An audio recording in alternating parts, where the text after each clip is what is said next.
ಈಗ ಒಂದು ಅನನ್ಯ ಅಂತ ಒಂದು ಪುಟಾಣಿ ಹುಡುಗಿ ಒಂದು ಹಾಡು ಹೇಳುತ್ತೆ, ಜಸ್ಟ್ ಒಂದು 3 ಮಿನಿಟ್ಸ್ ಅಷ್ಟೇ. ಕೋರಿಕೆ ಹೇಳಿಕೆ ಮೇಲೆ ಅಷ್ಟೇ. ಪಾಪ ನಮಸ್ಕಾರ ಮಾಡ್ಕೊಳ್ಳಿ. ಮೈಕ್ ಇಸ್ಕೊ ಅನನ್ಯ.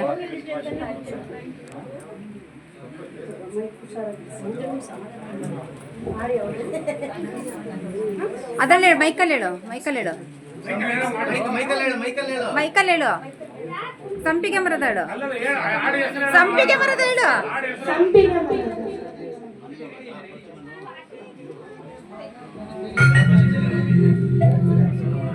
ರಾಜೇಶ್ವರಿ ಅವರೇ